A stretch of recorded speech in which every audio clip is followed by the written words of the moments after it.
Hello and welcome to the 57th episode of In Our Defense.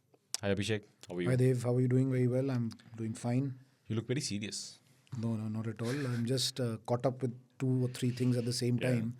So if I'm seeing my phone, viewers should just pardon me because I need to keep track of something as we speak. Yeah, but it's been a busy news week actually, just like lots happening here and there in several different spheres everywhere, something or the other. Like yesterday was a lot of, a newsy day for us, so I'm guessing it's been quite busy for you as well. Yeah, and lots happening in a way on the defense beat, Yeah, if I can say true, so also, for the last few days. Yeah. In fact, we actually, for our listeners and viewers, we actually were confused what to talk about because there's so much to talk about actually. You had that news of the military deciding to shut down cantonment areas in the country. Not immediately, in phases. Yeah. The first one they've decided in Yol in Himachal Pradesh. Yeah. So they'll be, I'm assuming, open to civilian public. Yeah, something like that. Yeah. So I think they're demarcating like the areas that the military needs. That'll just be like a military station, and once they don't, they'll just give them to civic authorities.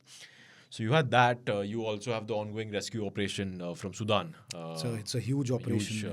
Operation. I think we've already got the 10th or 11th batch of people who returned from the war-torn country. And one of them was just almost like a warlike kind of a situation. Yeah, the midnight one, right? When the Air Force plane landed. Landed in... the commandos had to kind of get out and secure the plane. Just before the Indian Air Force plane landed, a Turkish evacuation aircraft was actually fired upon. Oh, okay. So that's why it became, big news that in that backdrop, and it was middle of the night, unlit runway. It was as if you are at war, isn't it? Yeah. And to get civilians from a situation like this can be such a big challenge. Yeah. Right. Yeah. So lots happened, and we were actually confused between what to talk about, and we've chosen a topic that we just felt we'll just go with it. But before we come to that, actually, Abhishek, I'd like to share with you one of our listeners or viewers, I'm not sure which one, has messaged to us. He's said that his name is, by the way, Kunal Changwan.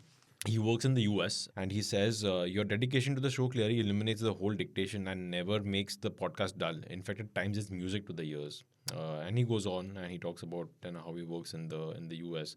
And he says that there's not a weekend without when he cannot find himself relishing our podcast. Thank you.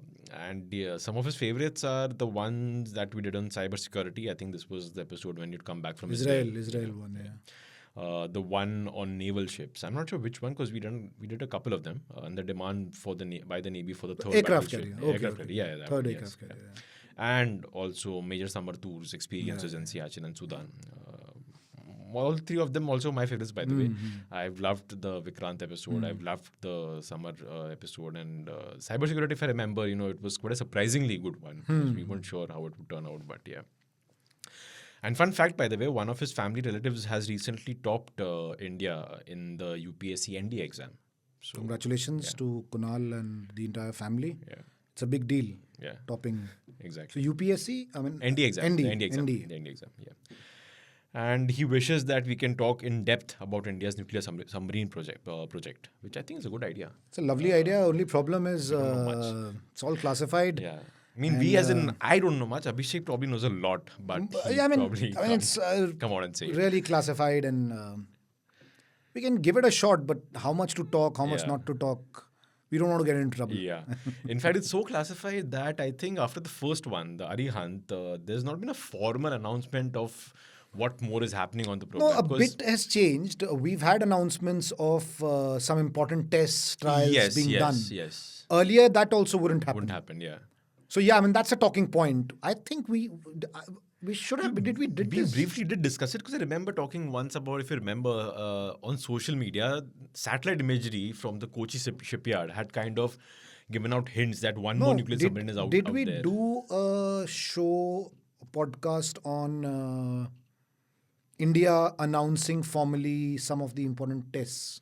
I don't think we've done it because it has happened. Tried. Maybe we mentioned it Maybe we mentioned it. We've not done a full podcast, but we've definitely mentioned this. Yeah. that, moving away from the past, India's being a little more liberal about information when it comes to nuclear perhaps, assets. But of course, nothing more than that. Yeah. Nothing more than a test trial being done will be put out in public domain. So And though it says something that, we've matured so much and done so many episodes now that we've kind of lost track of what we've discussed. and that shouldn't happen though, because 60 episodes, though, it's a lot. Because Sachin Tendulkar remembers almost all his, dismissals. dismissals, yeah. He Not was almost, there. I think. All, each and yeah, every he one was of there them. at the conclave, India Today conclave. Recently, yeah. And He was quizzed. yeah, I happened to be there as well that day. Oh, okay. And it was amazing. Yeah? And so we are only 57 episodes old, and certainly nowhere near the achievements that Sachin has got for himself. So we should be remembering each and every episode, actually. Yeah, we'll make a note of that. Actually, I remember, but certainly not in the order. Yeah, I think we did discuss something, yeah. I certainly don't remember the order in which we've done. If you ask me which was the 10th episode, I don't, yeah. Sachin knew what was his 10th dismissal. Yeah, that's just... Geniuses are different, I guess. Yeah. Anyway, so thanks a lot, Kunal. Thanks a lot for writing in. And to our other listeners and viewers, if you also have, feedback for us, I'm guessing you'll have some feedback on this episode based on the discussion that we had before we began recording it. But do let us know. Do drop a text to us at 8588 966 996 or an email to us at pods@indiatoday.com. That's pods@indiatoday.com. Let's get to it. So, what did we decide to discuss and why? First, let's do that because, normally during every recording, our producer Anna is, just like pushing us to start recording because the two of us have this tendency to just like chit-chatting. Yeah. Baake baith jate hain, baatein karte hain, office politics, office gossip, just news mein kya ho raha hai, stuff like that. And she's like, recording, iske baad recording, iske pehle recording. Today the chit-chatting got long. Yeah, it was longer. Because the person in the chit chat actually wasn't me, it was Anna and Abhishek. So it got a bit intense, I think. So It should be what the podcast is. But Aina doesn't want to join us. yeah, She we prefers tried, being yeah, with Geeta. We tried. Yeah, Geeta Mohan, who hosts another podcast, Geeta's World. Similar topics, by the way, sometimes. Strategic affairs, so kind of overlaps. So she's very well equipped to join us. Yeah. But for some reason she doesn't. Yeah, right. So anyway, we decided to talk about Lieutenant Rekha Singh, who's the widow of one of the Indian soldiers who died during the Galwan Valley clash. Recently, I think a few days ago, she was commissioned into the Indian Army as a lieutenant, and the news was that she'll be posted in Eastern Ladakh. Yeah. Something that was widely reported, widely read, widely shared. So a producer had an issue with two men just talking about a topic like this. So first reactions. What was your thought when you walked in and a producer? But she had actually put out a message on our group, on our podcast group, where few of us are. I was reading it when I was walking in, by the way. I completely missed it for some reason. So she said, "What have you all decided then?" So I was not sure what she's talking about. I thought that she's talking about what topic. So I said, well, the same one, women officers who've lost their husbands. But she said, no. She was asking something else. That do we have a woman voice on the podcast? Of course, we don't have. I mean, that's for you to see. People can see that, yeah.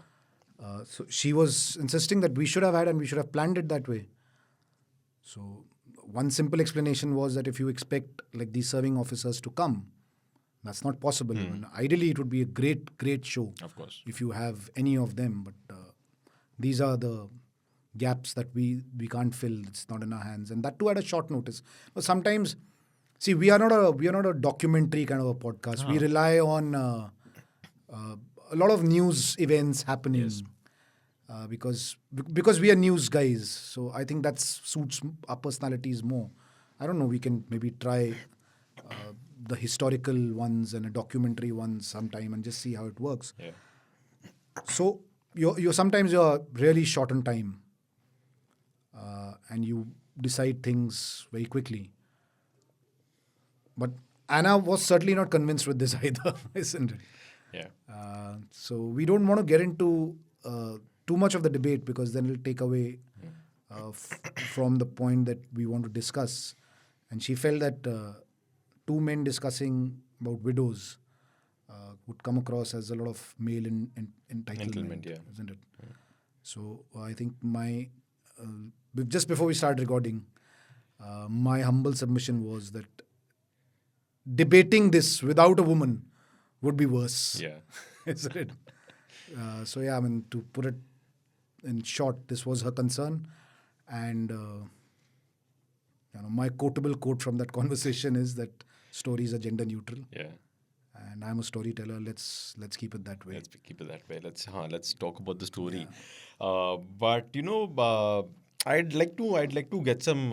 I'd like to see if our viewers and listeners have something to say on this, and No, it's an important point, and it's something, of course, that can be discussed. But the only thing is, then we'll get our topic of discussion would be a tangent, and this would become the focus of the discussion. But nevertheless, as you said, viewers and listeners should give us a feedback.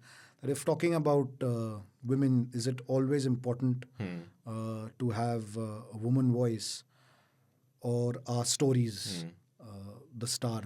Yeah. I'm a bit of a romantic, old school journalist. I feel that we are not stars, we are not celebrities. It's the stories that are the real stars. And on a good day, it's the story that makes us look good. Yeah. And there are no bad stories. Of course, yeah. Either you don't have a story, or you have a great story, and which is a real star, or you have a mediocre story, but you pull it off in a much better way. Yeah. So yeah, that's what I feel. Yeah, but just to add my 2 cents, I mean, so when when you messaged that the idea, I just thought of it this way, which is the approach that we've taken for almost all our episodes, and the approach, by the way, with which we began this series of episodes, the podcast in our defense, is that it's just the two of us interested in topics like defense, discussing like we would do even if there were no mics or now cameras. Like this is a topic I would have talked to you about, even back in the day with no mics or cameras around. If I was taking a break from my work and I happened to see you somewhere in the building, and I just like, hey, by the way, this happened recently, and what do you think about this? That's what I would have done, and that was the whole idea of this podcast in the first place. Yeah, I So mean, that's the approach whatever you discuss outside, just do it over here. Yeah, just do it here. yeah, Isn't it? exactly. Yeah. So anyway, like you said, there's no point really debating. So these are the pressures of discussions being formalized. Actually, yeah, that's Isn't it? true. It's very much so, because suddenly you can't take away the fact that a mic is over there, Yeah, the and camera people are is over there. listening. You need to be careful. You need to be careful. And Exactly. Nobody can actually put their hands on their heart and say that they are being completely truthful. I wouldn't say truthful. Honest, perhaps, with their views when there is mic or a camera. Involved. You do self-censor. Exactly. Yeah. Right. I mean, I think that's the norm everywhere. Right. I would love to just be completely honest and go off at whatever I feel, I think, and then wait for the repercussions. Yeah. I don't think you'd want that to happen. No, I personally wouldn't mind it. I mean, if I had that freedom, if we all had that kind of freedom always. Yeah. But that's not how it is. So yeah, I mean, there are certain responsibilities that we bring in. We represent an extremely credible organization. So everything that we say needs to be backed with facts. Yeah. It can't just be our opinion always. Yeah, of course. Right. Let's move to it then. Let's talk about the topic at hand. Tell us a bit about what happened this weekend. Tell us the story of Deepak Singh, the husband. So I mean, there at the passing out parade in OTA, Officers Training Academy in Chennai, where it's been a norm now. Every 6 months, you have a long list of women who are part of the POP, the passing out parade. Every now and then, you have some particular story that sort of stands out. And once again, going back to this debate whether these stories should be there at all. And Yeah. I mean, what's the big deal if women are joining? Why single them out? And by the way, on this occasion, there were 5 women who, for the first time, were commissioned into the Indian Army's artillery wing. And I think if Lieutenant Rekha Singh wasn't there, that would be the big highlight of this time's passing out parade. That, of course, it was announced a little earlier that women will be part of artillery. And the first 5 have joined, and they've been posted with various units of the artillery. These are frontline units. Yeah. As close to combat as possible. Yeah, I mean, this is combat. Yeah, it is combat. So, yeah, if Lieutenant Rekha Singh wasn't there, I think this would be the big The headline story highlight. from the parade. Yeah. But obviously, Rekha Singh's story has sort of eclipsed most of the reports had, and amongst her, Meanwhile, there were 5 Yeah, other 5 other. who were commissioned. No, so again, purely from a storytelling point of view, why I think it requires, and this needs to be talked and discussed, because stories are a lot about destiny. And this is one of those. Naik Deepak Singh, first of all, was a soldier. He was a Jawan, he was not an officer. His wife has been commissioned as an officer. Big deal. We often come across stories where, again, those inspiring stories, cutting across the gender now, where a male cadet becomes an officer and his father was a Was Jawan either a JC or a junior NCO. commissioned Yeah, officer. yeah. That's highlighted, isn't it? So it's a big deal for anybody, for the entire family, to see an officer getting commissioned when the other people had not reached that level from the family. In fact, just because you mentioned that, I'd actually go on to say that for families of non-commissioned officers or junior commissioned officers, it's a bigger deal compared to families of perhaps officers to see their children go. Of course. Because now that you say it, I can kind of go back to my SSB days when I was applying. I was trying to join the NDA. And in my batch of around 50 who were being tested at the SSB center, there were a couple of boys whose fathers were Jawans. I forget their ranks. And the aspiration they had to join and become part of this elite group of officers. That's just... And I did not see that. By the way, there were a couple of other boys whose fathers were officers. It wasn't in them, what I saw, the aspiration in these people. So I'm kind of guessing that's what you're trying to say over here. Yeah, exactly. And if you move out from the military aspect, even people, civilians, whose parents are civilians, from extremely humble backgrounds, their stories are also highlighted. Yeah. I remember reading a story, I think it was last year's IMA, Indian Military Academy, that a sweeper's son. Yes, I remember this one. I'm not sure if he had won the Sword of Honor also. I'm not sure of that. Yeah. But certainly a sweeper's son. I remember the headlines, yeah. Yeah. From this. So the point we are trying to make is that when anybody from a humble background, a family member, makes it as an officer, it's still a big deal. And it's a big deal for me. Because I feel that these are inspiring stories. It inspires me. I feel that I have been privileged, but I have not done anything worthwhile. It makes me feel good, actually. So coming back to Naik Deepak Singh's story in itself is a great story. He was a nursing assistant with the 16 Bihar, which was serving in eastern Ladakh in Galwan, when this ugly clash took place on the 15th of June 2020. And it was complete mayhem. We all know what happened, but we'll just revisit it a bit. The Indian Army had been objecting to Chinese PLA's observation post. And Colonel Santosh Babu, late Colonel Santosh Babu, Mahavir Chakra, with his men, walked up to this place and said, "Get this down," which they did.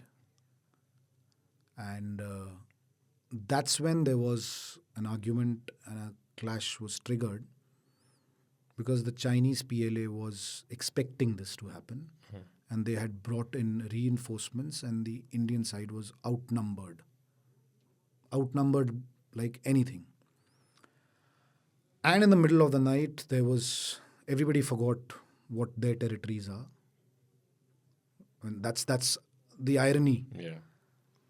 That you were looking for your men on either side, dead, wounded, semi-conscious, in whatever condition, state you could find them. And Naik Deepak Singh, despite being wounded, was actually treating not just his fellow soldiers but also the Chinese. Now, this in itself is a story of great glory and valor, I feel. And a few years down the line, for his wife to have become an officer. And the tryst with destiny, her first posting is Ladakh. So, I mean, again, giving that disclaimer, we are discussing this not from a woman point of view. We are discussing this because it's just a great story. Yeah. Yeah. And also, I think Deepak Singh was, he Veer also... Chakra, by the way. Yeah. And He's conferred, awarded the Veer Chakra. Yeah. Third highest wartime gallantry award. And I think he also, by the way, administered first aid to some Chinese soldiers. That's what I said, yeah. So he was helping. And he was giving medical treatment. When stones, I think, kind of came his way. And Stones were raining. He was hit on the head. But he was conscious enough to know that as a medical assistant, his job is to treat soldiers who are injured in battle. Yeah. And I did a big report on what happened that night. And all this is mentioned, that there was a senior Chinese officer injured, badly injured, in Indian custody. By the way, they kept 10 officers in their custody for 3 days. And were delaying sending them over, citing procedures, and just part of mind games. But again, Naik Deepak Singh was treating soldiers who were injured from either side. And incredible. I mean, so that's why it calls for... I mean, we can go on and on talking. These are the kind of stuff that, films are made on. Yeah. Netflix will probably take it up, or whoever, somebody or the other, will definitely at some point of time find stories within these stories. And once again, it's not the first time that this has happened. Yeah. We've seen over the last 6, 7, 8 years a lot of women who've lost their husbands in conflict have actually joined the forces. Now, everybody and anybody is free to sort of have their views, whether it's right, wrong. I am not in a position to sort of scrutinize what the logic, reasons behind it. I would like to believe it's their free choice. Because I don't have any evidence in front of me or anybody telling me that, this is being thrust upon them or they are under some kind of pressure to do so. To me, as a simple layman, these are inspiring stories. Nothing more, nothing less. Tell us, what does it, when we talk about how inspiring a story this is for us who just likes looking at it from far away, what do you think this does for the family? How do they look at it? And see, in one of the reports that I read about the commissioning, I read somewhere that the father and brother of Naik Deepak Singh were also there at the passing out parade. The commanding officer, the current commanding officer of 16 Bihar, was also there. Oh, okay. Since you asked family, this is what it means for the family. Definitely, Lieutenant Rekha Singh's family is there. But even the late husband's family is there. Even the commanding officer is there. Moment of pride for the commanding officer as well. Hmm. Since you asked, and we all Yeah. know that commanding officer is like a father figure in a battalion, and it is a family. I mean, I've been to places at the front line, stayed with battalion level formations, and you feel like family. You feel that they are like a family. So yeah, this is what it means to the family. They're all there. They're part of the celebration. It's a big deal, and it's part of their new identity. Yeah. And as I said, this is not the first time. Another story that comes to mind is the first woman officer from Ladakh, Hmm. and she lost her husband in an anti-terror operation. Rekha Singh is the officer, and this was the last POP. So it's happening quite frequently. This means. Actually, yeah. And again, that picture went viral. A little kid in her arms after the POP. Hmm. So again, yeah, we don't have a woman to speak here or a mother to speak here. But as a father, I can tell you that if a little kid is away from her mother for 11 months, what it means. I'm not a woman, but I'm a father. course, So yeah. father's perspective, Yeah. I can tell you definitely. So a little baby in her hands wearing uniform. It was a picture that went viral. First army officer, woman army officer in Ladakh. So again, a story within a story that I can sort of narrate here. When the Ladakh tussle was at its peak, and when we thought that we were almost at war, Ladakh had become my second home. I was staying there. I did a story from one of the villages from Ladakh, where every single man is in the army. Yes, you mentioned this. Yeah. And all I saw in that village were women and little children. Or old people. All the young men were in the army. So I actually did a story speaking to these women and the old men who were veterans, who spoke about their experiences. And I mean, all these women were saying that this is what this village has done. Again, it was an incredible story for me that how can you have a village where every man is, and most of them were Ladakh scouts. Hence, they were all forward deployed at that point of time. So these were families, their sisters, their mothers, their wives, who were saying we haven't heard from them from a very long time. Hearing about what's happening, you're in a warlike situation, and not to get to speak to them and know what exactly is the position. All this plays with the mind. These are stories behind the stories, I feel, which sort of get lost so many times while we discuss, and the focus is on heroes who lay the supreme sacrifice at the battlefront. But there are so many other sacrifices that come with it. Yeah. So there are so many stories like this. Again, Nikita Kaul. Nikita Kaul, yeah, we discussed that before. That's another. That photo also went viral. I think but she was, standing at the edge of the coffin of Major, her husband, Major Dhondial, and I think saluting it, and that photo got viral. I think it was 2021. It was recent, yeah, fairly recent. Oh, sorry, it was 2019. It was 2019. Yeah. Of course. It was 2019, 18th February. I was in Kashmir, Pinglana village, just 4 days after Pulwama. So this was an operation that was carried out where 5 Rashtra Rifles, he was part of 5 Rashtra Rifles, based on specific intelligence along with Jammu and Kashmir Special Operations Group, launched an operation in this village close to Kakpura in Pulwama, where by the Kakpura was the area from where that suicide bomber, he belonged to that village. Adil Muddar. That's where this operation was launched in the middle of the night. They zeroed in on a house. There was a cattle shed, if I remember correctly. That's where, once they entered the cattle shed,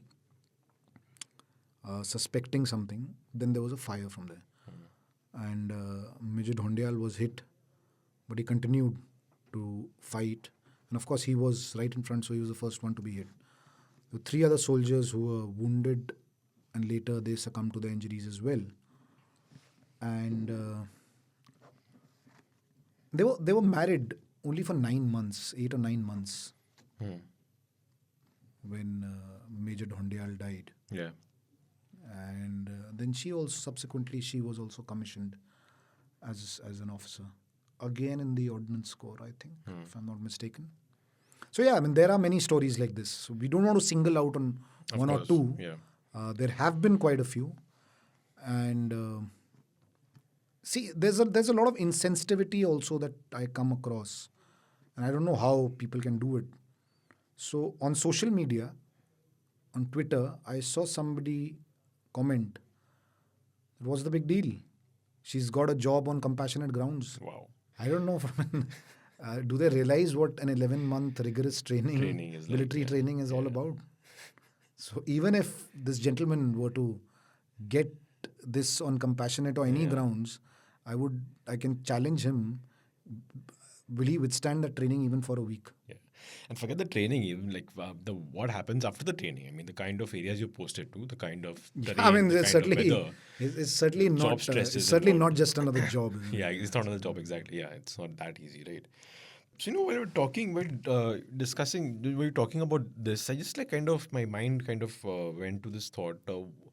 What's normally the association of families, whether they are widows or brothers, sisters, parents of deceased officers with the military after the death? So how close do they remain, or what is it like for those families to? See, they are happy and sad stories both. Huh. It's not a path of roses, not a bed of roses. You will come across a lot of sad stories many times of people being neglected, having problems with pensions, this, that. And it happens not just in the military, it happens in so many other spheres of our system as well. There was a film made long back, I think. Gul Panag had acted, and Om Puri was playing the father of one of the Kargil heroes who had died in action. It was fiction, but I think it was drawn from some real life events. I can't recall the name of the film, but just answering your question, it's a very instinctive thing. Our listeners and viewers know we don't keep a script in front of us. Yeah. So just to answer that, this thing has come to mind. So it was about how a father had to struggle, and the wife, the widow, had to struggle to ensure they get the petrol pump that they were promised. Achha. So yeah, I mean, there will be stories of red tape, babudam, that make you feel, what the hell. There was a story a few years back that went viral of I think a Mahavir Chakra during Kargil selling juice on the streets or something. So yeah, you will come across these stories. But there will also be stories of camaraderie, oneness, exactly what you said, being a family. And see, I think where you come across the sad stories are where larger decisions, bigger decision-making bodies are concerned. Yeah. When you go down to the micro level, Right. the unit, Units, battalion level, I think that's where the camaraderie Comes in. will always exist. And people might go out of their way to help personally also, isn't it? Not everything requires an institutional backing. You come across a lot of personal help because of that bondness and that camaraderie. So yeah, there are two sides to these kind of stories. Yeah. Right. We'll talk more on this, but after a quick break. Most recently in Afghanistan. Can the US and the major powers escape accountability here for how they have exploited, a resource-rich country for their own gains and then left it to rot when their own objectives had been served there? Or would you say that my assessment here is too harsh on the US and there was more the presence of the major powers in Sudan than meets the eye? Because the Sudanese people actually hate the Americans as much as they hate the British. Okay, again, very interesting. Let's see. Is your assessment harsh? Of course. Is it rightly so? I think so. So let's leave it at that. But Yeah. because one has to get a map out. Yeah. To our listeners, if you're listening, pull out a map, see where Sudan is. We just spoke about North Sudan and the predominant Muslim leadership of Sudan. Okay, let's take it from there. Yes. Sudan is placed very close to the Gulf states, Israel, and then you have Africa and the African states of Eritrea, Ethiopia, the rest, right? Yes. So a Muslim state very close to Israel, very close to the Gulf states, would support what cause? They will support the Palestinian cause. Okay. They will support OIC. They will be a part of the Arab world. North Africa and the Muslim states in North Africa are part of the Arab world. Egypt, Yes. for example. So Sudan, so you're part of that entire system, right? In 1967, Sudan declared war on Israel and broke diplomatic relations with the US. This is 67. Before the conversations that before what you said about the details of US Yeah. Sudan relations, Yeah. you have to understand how important Israel is for America. For an in-depth analysis of pressing world affairs and geopolitical developments, tune in to Geeta's World. Catch us on Spotify, Apple Podcasts, Google Podcasts, and other audio platforms.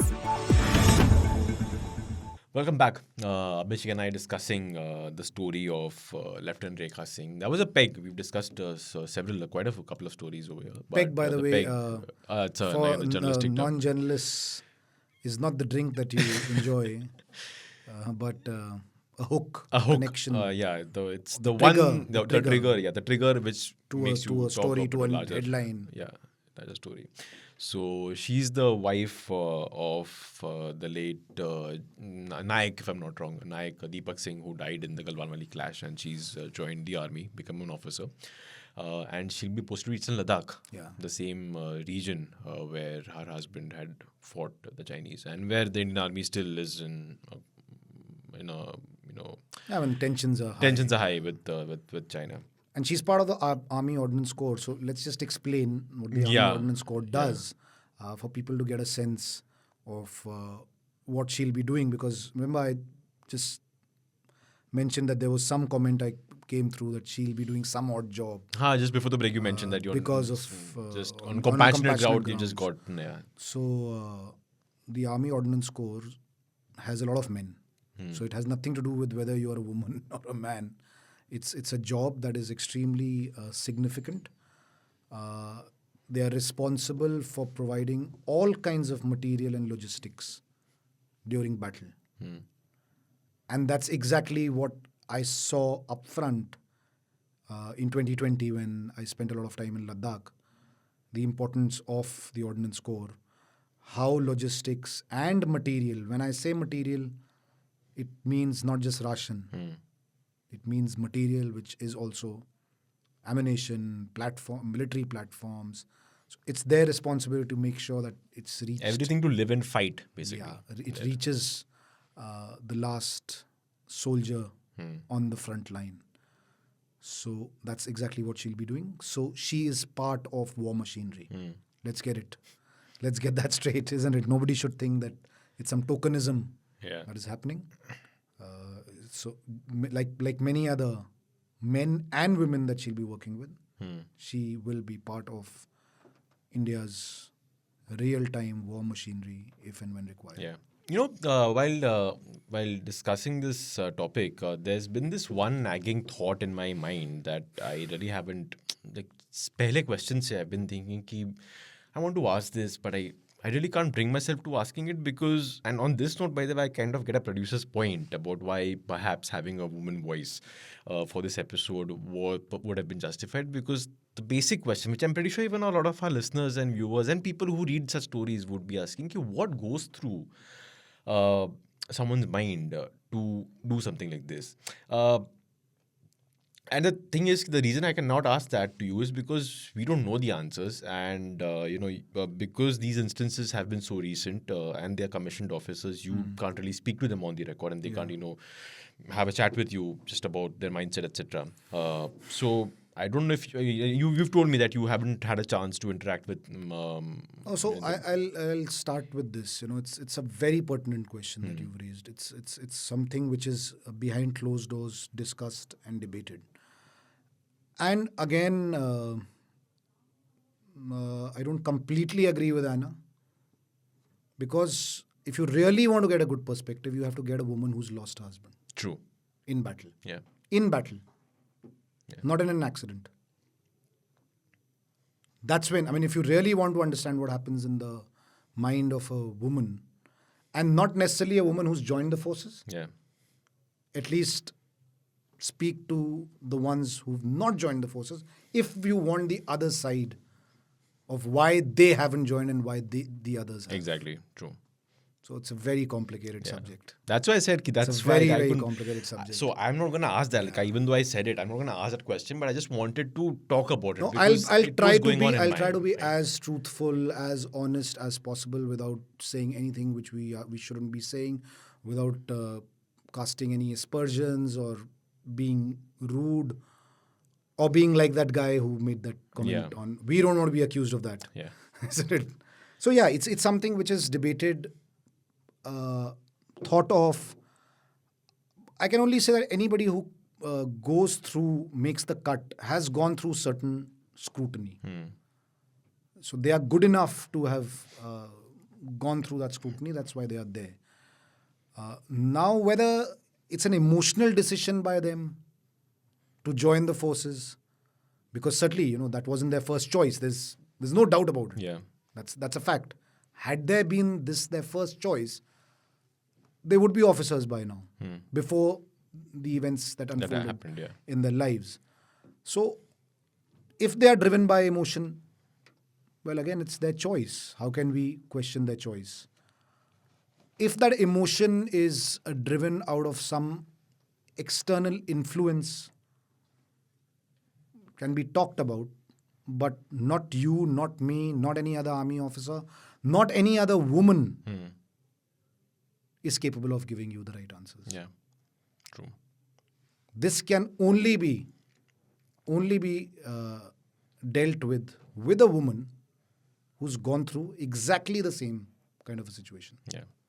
There are other women who lose husbands or spouses, husbands losing in accidents out of so many. A battle casualty is a different thing. It's a different thing.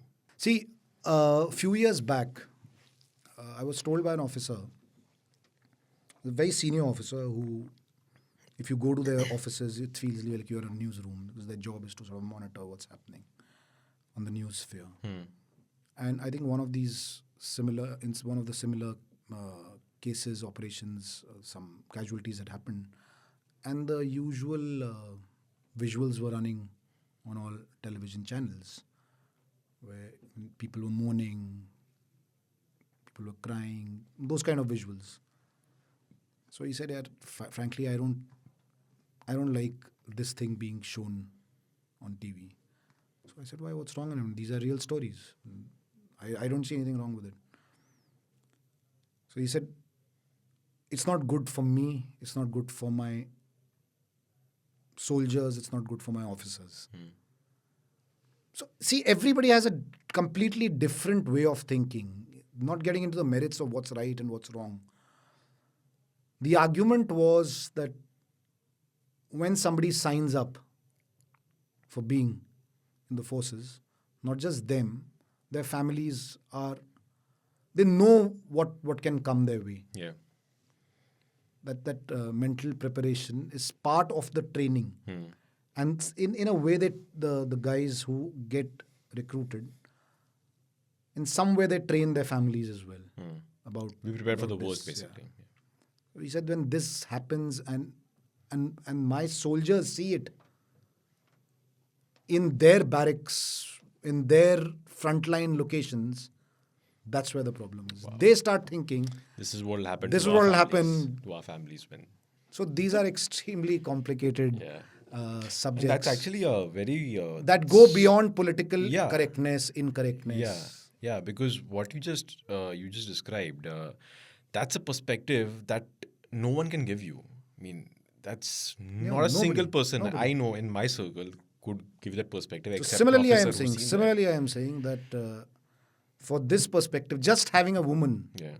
according to me, is It's not not enough. enough, yeah. It requires a woman who's gone through that. Yeah. No, but I mean, I was just addressing the elephant in the room because I said, like, I know I can't ask this question because you won't have the answer and it's not fair for us to discuss that. But it's still a question that I have. No, in my just mind. going back on this, when we discussed women in the forces, Yeah. we got Preeti Chaudhary, one of our senior colleagues, who's a face on India Today TV, and she spoke her heart out, and that was something where, as a woman working professional, there was so much to add that we couldn't have added. Yeah. Just by the two of us discussing. Yes, exactly. And because Preeti comes from a Fauji background, obviously none of us come from a Fauji background. Yeah. She had much more to talk about, what happens in those circles. But this is a very, very sensitive subject. I don't know who has the answers. I Exactly, certainly don't. yeah. I might be making a useless attempt at addressing these issues.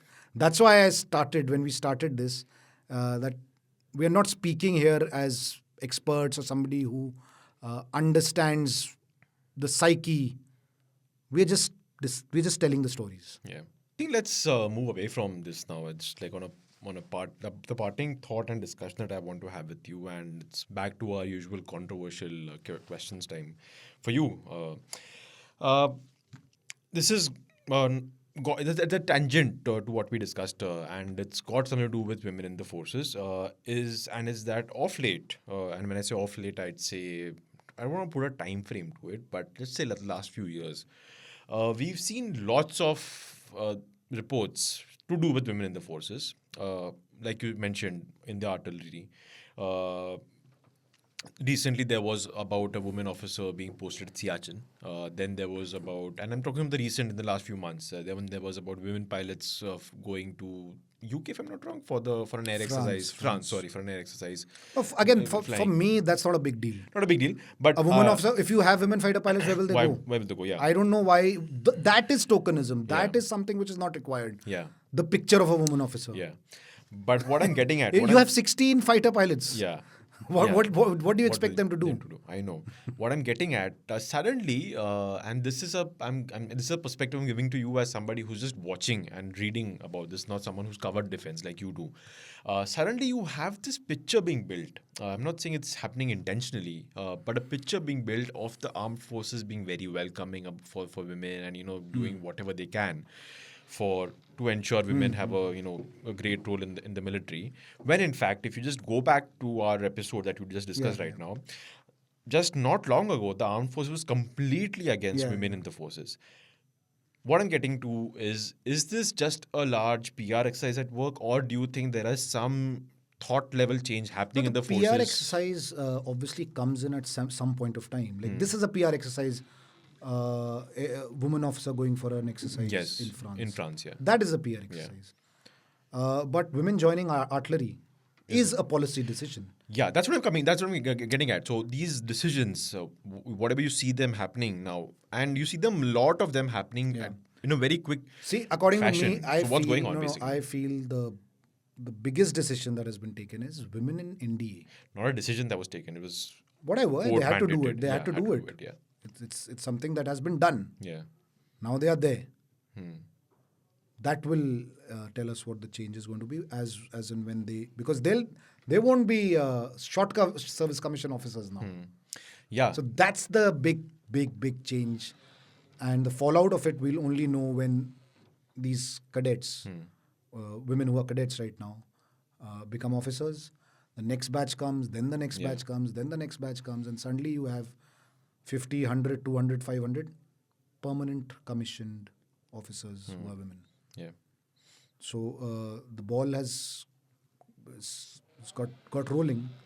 Yes, you're right. It was imposed, danda from the Supreme Court, but it's done now. It cannot be rolled back. So now that it's done, better do it properly. And another big question here, that what are the streams you will assign cadets who've gone through NDA and then to IMA and their respective academies, Naval Academy or the Air Force Academy. So now that they've gone through NDA, they'll have to go to IMA. How can you deny them a role in, say, the infantry? Yeah. Legal point of view. I'm legally looking ahead. Yeah. If a woman tomorrow says, I've gone through the same training as my male counterpart, how can you deny me this stream and not that stream? Not the stream. Yeah. A good point. Male officers, male cadets get the choice of their regiment if their fathers have served. They get the same regiment. I did not know that. Yeah. What about a woman cadet now? Oh, interesting. These are the questions that we'll get answers to a few years later. Yeah. Right. Well, I think that's it then. I think let's end it on that note. Once again, to our listeners and viewers, let us know what you thought of this episode, especially. This is something where I think both of us discussed at the beginning that, we'd want some feedback to know what people think of our discussion. But we generally look like that anyway, by the way. We've also had one more, viewer writing, or a listener writing to us. This was, I think, we missed talking about this actually last week because this message came in to us a couple of weeks before that. The person's name is Karan Grebal, and he's the son of a retired colonel. And he says he's an avid military historian, and that he'd love to be on our show and discuss about military history. Especially, he wanted to talk about the history of several regiments of the army. He mentioned that he wants to talk about the regiment of A history of several regiments could be a series of our podcasts. Yeah. So it's an interesting topic. Interesting topic, yeah. Because all of our regiments have like a history that goes back. We have discussed that, by the way, when we were talking about colonialism. Yes. Colonial legacies and things like that. Yeah. So we did get into the history of some regiments and how they go back to the British Raj. And by the way, you mentioned cantonments. That's one good colonial legacy that they're getting rid of. Yeah. Now that we are at colonial legacies. So definitely. that's one. Yeah, these are the colonial legacies that should be done away with first. Yeah. So well done. Yeah. Well done, yeah. And we'll see if we can discuss that maybe in the near future, because I think that's an interesting topic that like know more from you on that. So we'll see if we can do that. So thanks a lot once again. Thank you, Dev. Great talking to you. By the as way, always. we were ranked 1. We should share that. Yeah. Ranked 1 in the government category on of Apple, but podcast.